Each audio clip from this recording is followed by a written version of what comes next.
पर होती है भूल। हम तो इतने प्रमादी जीव हैं, कभी मन में, कभी विषय में, कभी कसाय में,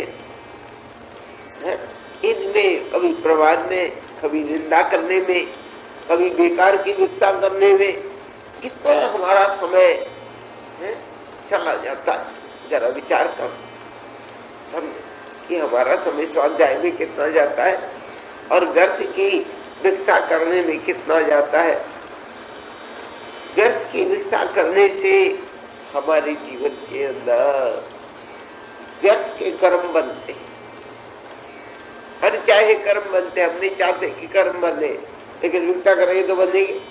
हमारे चाहने नहीं चाहने से वित्सा नहीं हो, वो तो हमारे मन वचन काया की प्रवृत्ति पर निर्भर है।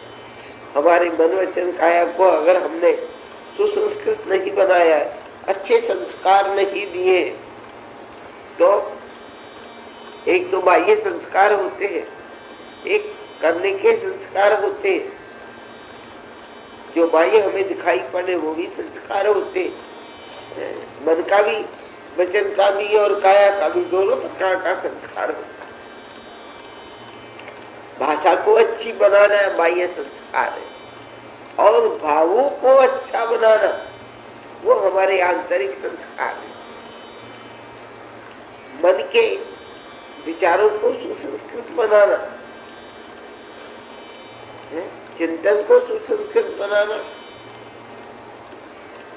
और उसी प्रकार से हमारे शरीर को भी हम बाह्य संस्कार तो करते हैं। बाह्य से तो टीप-टाप सफाई, कुछ लग गया तो तत्काल दो, मैल आ गया, अमुक हो गया, तमुक हो गया, बाह्य संस्कार तो करते हैं। और शरीर का वास्तविक संस्कार क्या है? संयम में रखना। और भगवान ज्ञानियों ने जैसी आज्ञा दी है उस प्रकार से सारी शारीरिक क्रिया करनी। चलना तो कि बैठना तो शरीर से होने वाली है। कई बार सुन रहे हो, कई बार मैं कह चुकी हूँ कि किस प्रकार से हमें बस बैठना, किस प्रकार से चलना, किस प्रकार से बोलना, किस प्रकार से तो। और इसके अलावा भी शरीर का तो संस्कार, शरीर की शोभा संयम में। याद हो, साधु की शोभा संयम में है, बाह्य शोभा भी संयम में है, और आत्म शांति भी संयम में है। आत्म शांति नहीं है, बाह्य शोभा भी नहीं है, दुनिया भी हमें हिकारत के नजर से देखे, घृणा के नजर से देखे, तुच्छ नजर से देखे, इस प्रकार का हमारा आचरण नहीं होना चाहिए। ऐसा साधु ऐसा कह दे, हम इनमें क्या फर्क है, हम भी ऐसा करते, ये भी ऐसा करते। तो जो गृहस्थ के करने के काम है, गृहस्थ के वो हमने करे, तभी हमारा विशेषता है, उसमें हमारी शोभा है।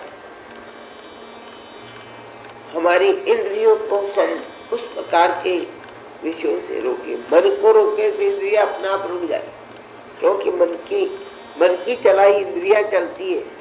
मन इंद्रिय रूपी रथ का सारथी है। ये रथ है हमारा। शरीर क्या है? शरीर क्या है? रथ है एक प्रकार, क्योंकि शरीर में इंद्रिया है पांचों ही, और पांचों ही इंद्रिया कब काम करती है? इंद्रियों को घोड़ों की उपमा दी है। घोड़ों को कौन चलाता है?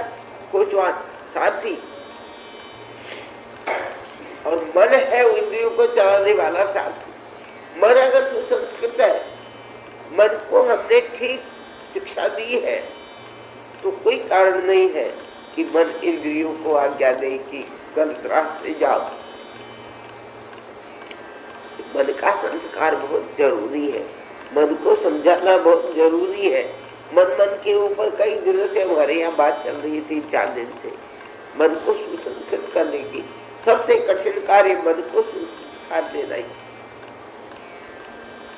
अब मन को सुसंस्कृत बनाने के लिए सबसे पहले भगवान तीर्थंकर देवों ने साधक के लिए क्या बतलाई? आहार शुद्धि। आहार शुद्धि तो विचार शुद्धि।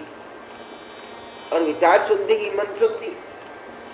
आहार शुद्ध हो हमारा तो कोई कारण नहीं कि मन बिगड़े। सबसे पहली चीज आहार है और फिर है विहार। विहार में क्या आ जाता है? चलना फिरना, घूमना, संपर्क करना, सब विहरण क्रिया। मन का विहार, वचन का विहार और शरीर द्वारा विहार, तीनों का काम चलता है। तीनों क्या है? सक्रिय है, योग है। योग साधना वाला योग दूसरा है। भगवान तीर्थंकर देवों ने मन, वचन और काया को योग का। इनको साधना, मन, वचन, काया को साधने का नाम है योग साधना।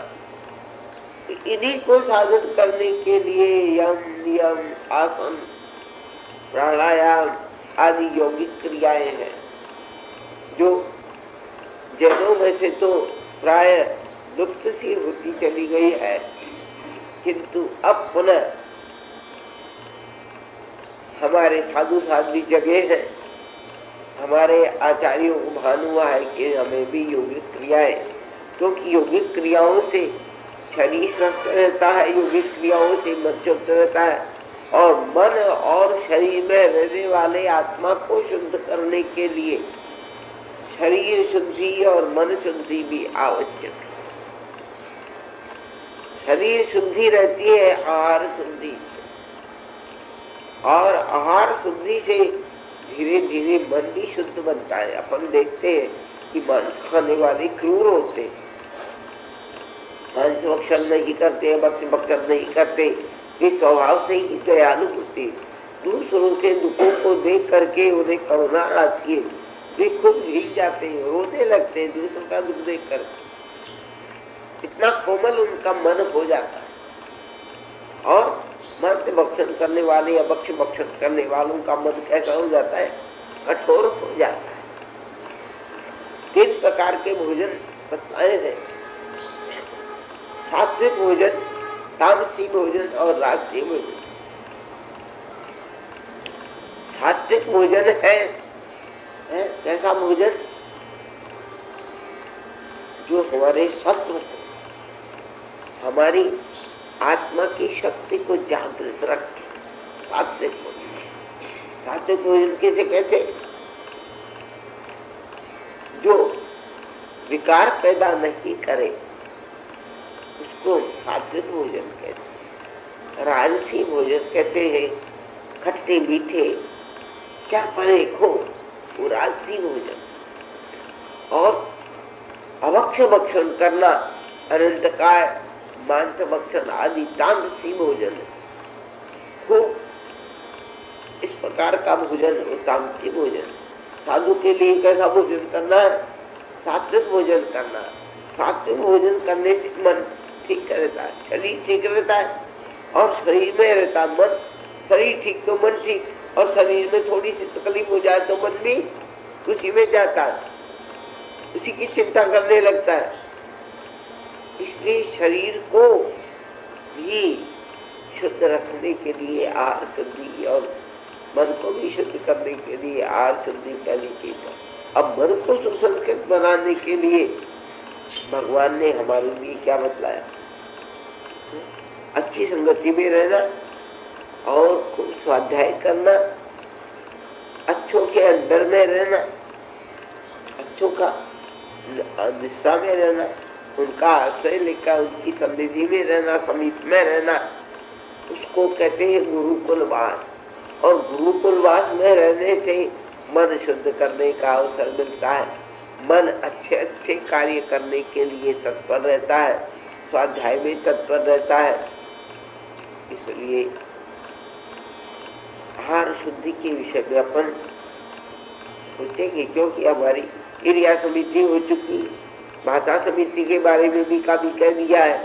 अब रह गई रेशमा समिति, और रेशमा समिति में आहार की बात आ गई। राम कृष्ण कथनी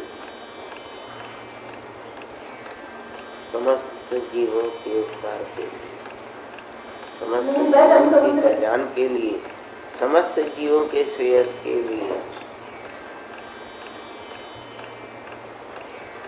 जीव के स्वरूप का,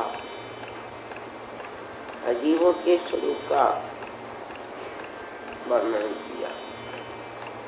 जीव और अजीव, संसार के अंदर दो ही पदार्थ। अजीव चेतना रहित है, जीव चेतना। जीव अनंत ज्ञान, अनंत दर्शन, अनंत चारित्र और अनंत बल का खजाना है। उसे कहीं बाहर लेने के लिए नहीं जाना पड़ता। इन ज्ञान, दर्शन और चारित्र को विकसित कर लेने पर आत्मा जन्म मरण से मुक्त बन जाता है। जन्म मरण से मुक्त होने के लिए इन्हीं की साधना पर बल दिया जाता है कि इन साधना कर,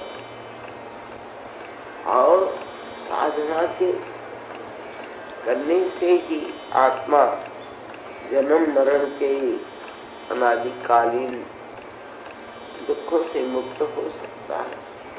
नहीं तो ये एक प्रकार का कर्मों का ऐसा चक्रव्यूह है कि उस चक्रव्यूह में फंसे हुए जीव बाहर निकल ही नहीं पाते। वही चक्रव्यूह में ही मरना, वही जन्म लेना, वही मरना, वही जन्म लेना, अनंत अनंत काल से सब चला। उस जन्म मरण से मुक्त होने का, उस चक्रव्यूह से निकलने का एक ही उपाय है कि अपने आप में लीन बनकर अपने ही गुणों को, जो कर्मों के द्वारा ढके हुए हैं, उनको विकसित करना। विकसित करने का मार्ग ही साधना का मार्ग। साधना से क्या करना है? हमें अपने ज्ञान को विकसित करना है, अपने सम्यक दर्शन को विकसित करना है, अपने सम्यक चारित्र को विकसित करना है। इनके विकसित का मतलब है, सम्यक ज्ञान का मतलब है सब वस्तुओं का ठीक ढंग से ज्ञान होना, और विशेष प्रकार से आत्मा का ज्ञान होना, आत्मा के विषय में श्रद्धा होना। वो श्रद्धा से क्या बनता है? वासित बनता है आत्मा। जब श्रद्धा से वासित बनता है तो उसमें ज्ञान की और दर्शन की सुगंधियां फूट पड़ती है। वासित बनाई बिल्कुल जानते हो। वासित बनाने के लिए आजकल तो विभिन्न प्रकार के सेंट हैं, और विलासी लोग उन सेंटर को प्रयोग अपने आप को सुगंधित रखने के लिए करते। सम्यक दर्शन के द्वारा वासित बन जाने पर आत्मा में ज्ञान की सुगंध पैदा होती है। ज्ञान का अर्थ है जानना, और चारित्र की सुगंध पैदा होती है। चारित्र का अर्थ है आत्मा में रमण करना। सम्यक दर्शन पूर्वक ही ज्ञान सम्यक ज्ञान होता है। सम्यक दर्शन पूर्वक ही चारित्र भी सम्यक चारित्र होता है। चारित्र का अर्थ है रमण।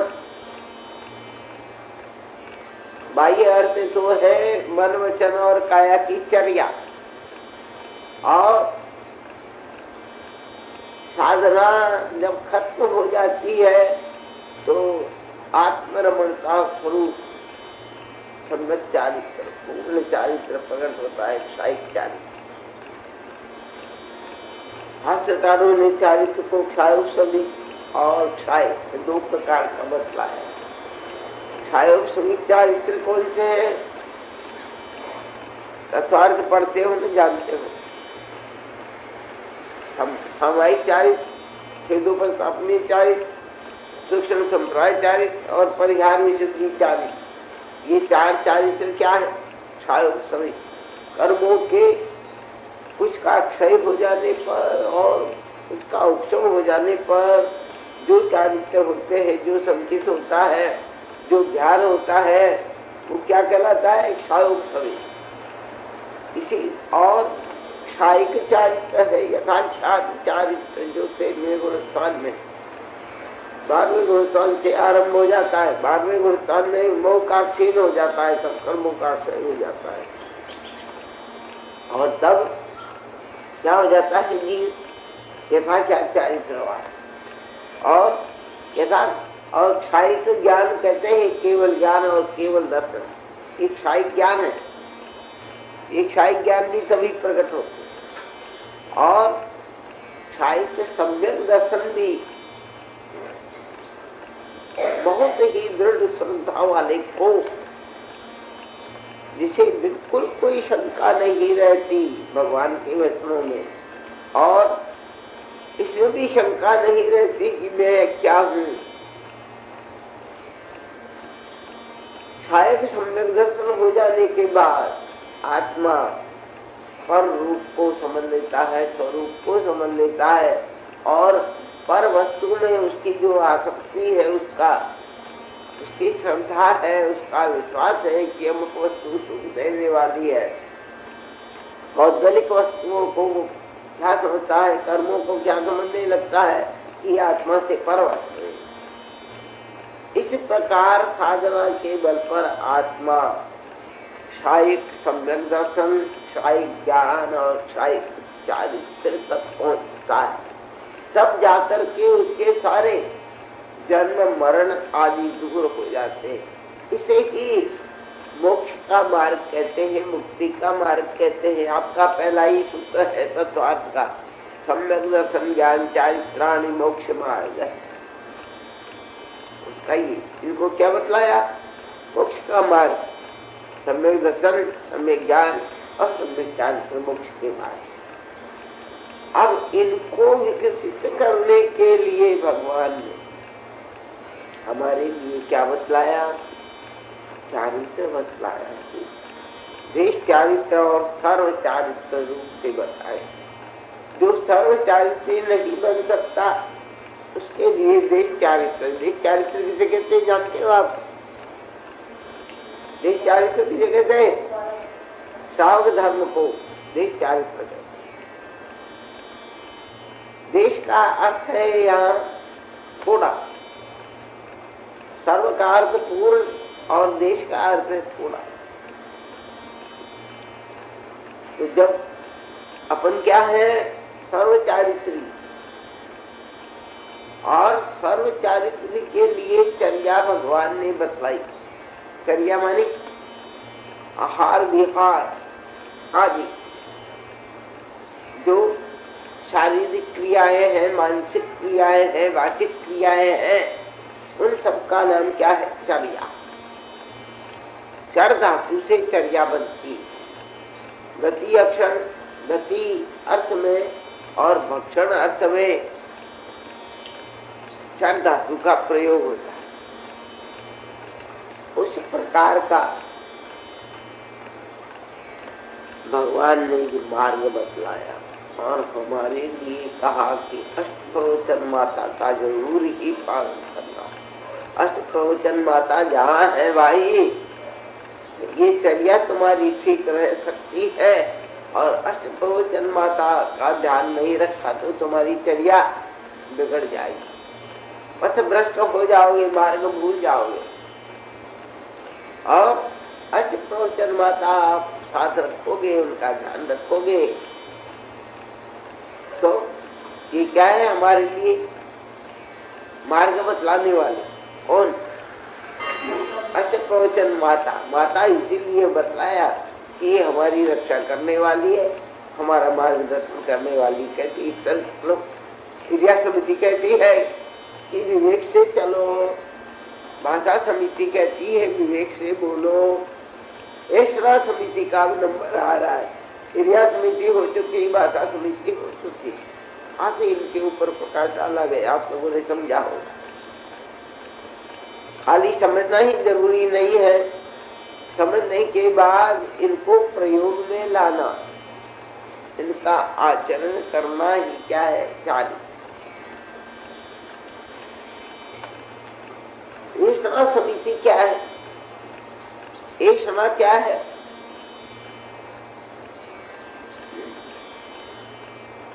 शुद्ध आहार की खोज करना, शुद्ध आहार करना। दो प्रकार है ऐषणा समिति। एक आहार लाने का प्रकार है, एक आहार करने का प्रकार। आहार करने के 5 दोष है, जिनको अपन मंडल के 5 दोष बोलते हैं। और आहार लाने के समय ध्यान रखने के, दूर रखने के लिए 42 दोष भगवान ने बतलाया कि 42 दोष से मुक्त रह करके और आहार लाओ। 42 दोषों से मुक्त आहार करोगे तो तुम्हारा मन अभी खराब नहीं, कभी किसी प्रकार का कोई मन के अंदर दूषण पैदा नहीं होगा। आहार शुद्धि पर विचार शुद्धि है, कल मैंने कहा था, याद होगा। आहार शुद्धि द्रव्य से, क्षेत्र से, काल से और भाव से 4 प्रकार विचार करना था। द्रव्य शुद्धि तो क्या, आहार की वस्तुएं शुद्ध हो। और क्षेत्र शुद्धि है, जहां हम आहार लें, जहां बैठ के हम आहार करें, कहाँ बैठ के करें, कहाँ बैठ के न करें, इसका विधान क्षेत्र शुद्धि में बतलाया गया।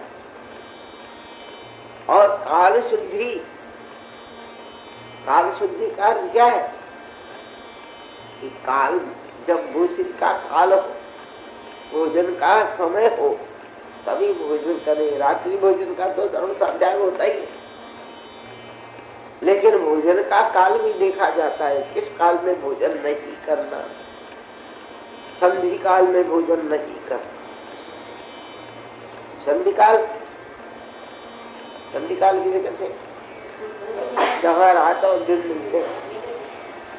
और इसके अतिरिक्त मध्याह्न काल, और ये भी कारण है, मध्याह्न काल में भी उसको अकाल बोलते हैं ना, पर अकाल में भी दोषी नहीं करना, ऐसा। और भाव से रागत द्वेष रहित होकर के भोजन करना। अरे बाबा खड़ो, लो लाओ, क्या बन गया है वहां, द्वेष हो। अमुक चीज खाने की बड़ी बढ़िया, सड़ा सड़ा करके खाना, क्या स्वादिष्ट, क्या बन गया वो, दूसरी बन गया। हाँ, जो मांझी के दोस्त है ना, क्या क्या है वो जानते हैं? गाल दूध और क्या क्या दूध, देखो तो कहेगा ही वो कहीं श्रमण सर्वस्व, श्रमण सर्वस्व के अंदर सारे ही बतलाई गए। भोजन के दोष, गाल दोष और तो समय मुझे याद नहीं आता।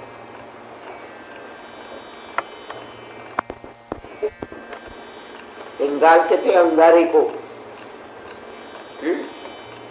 काय का अंगार, अग्नि का।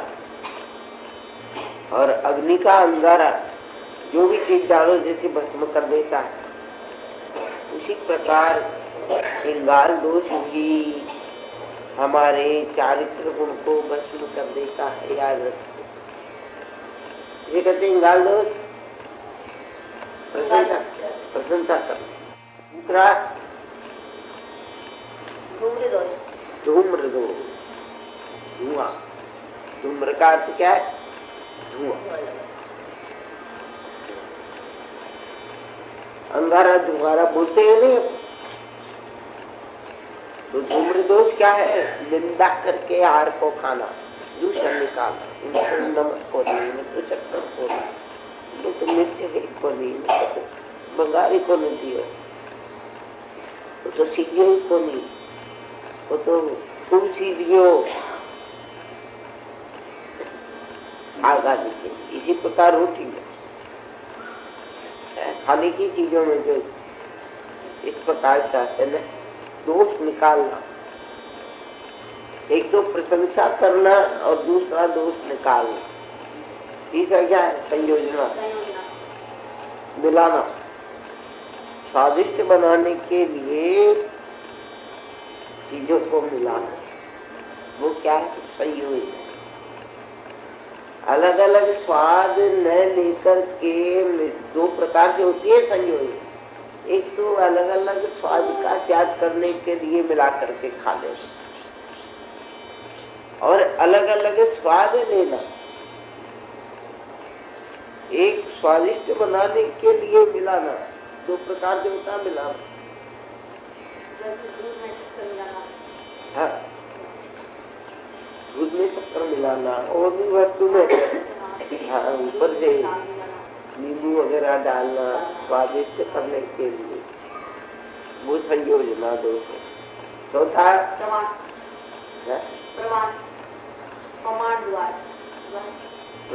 आहार का प्रमाण 25 श्रवण पुरुष के 28 आहार का प्रमाण, आहार का प्रमाण, प्रमाण से आहार करना, प्रमाण से अधिक नहीं खाना, कम भले खाओ, प्रमाण से अधिक नहीं खाना। प्रमाण से अधिक खाने पर क्या होगा? खा लोगे, आलस है, ये भी दोष है। और फिर पांचवा बिना कारण आहार, कारण है आहार करने की। साधु आहार क्यों करे? एक कारण से करे। ये याद करने की चीजें हैं।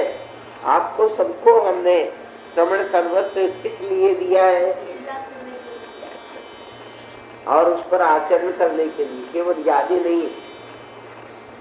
और याद रहेगा तो आचरण होगा, याद करोगे ना तो कभी कभी विचार आएगा अरे ये दोष है,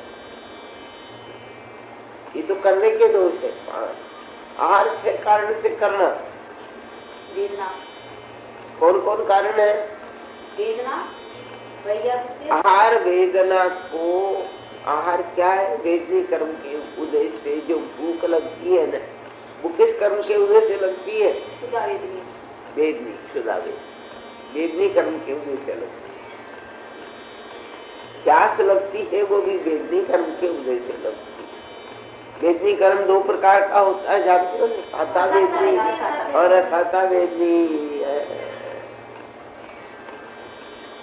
तो असाता वेदनी का जब उदय होता है तो भूख लगती है,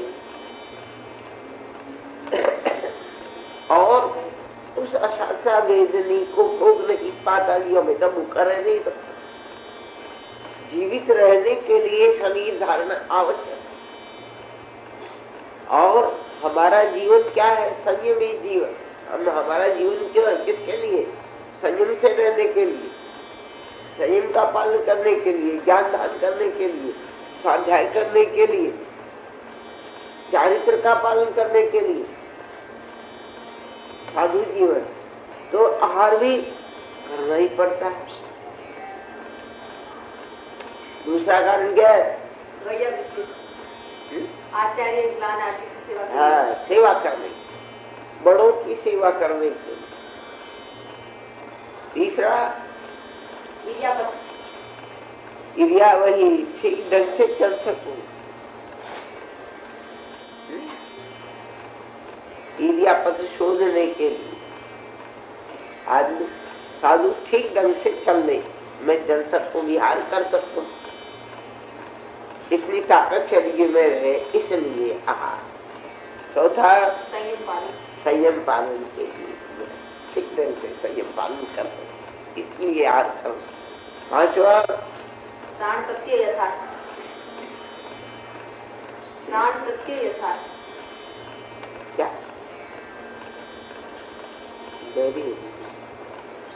अपने प्राण की रक्षा के लिए, प्राण जीने के लिए, मतलब प्राण रक्षा के लिए। प्राण कितने होते हैं जानते हो? 10 10 होते हैं। पांच इंद्रिया, मनोवचन काया, श्वासोश्वास और आयुष, ये 10 प्राण होते हैं, इनकी रक्षा के लिए आकर साधु। और छठा धर्म चिंतन के लिए, धर्म चिंतन, धर्म कथा, धर्म चिंतन आदि के लिए 6 कारण आहार करने के लिए।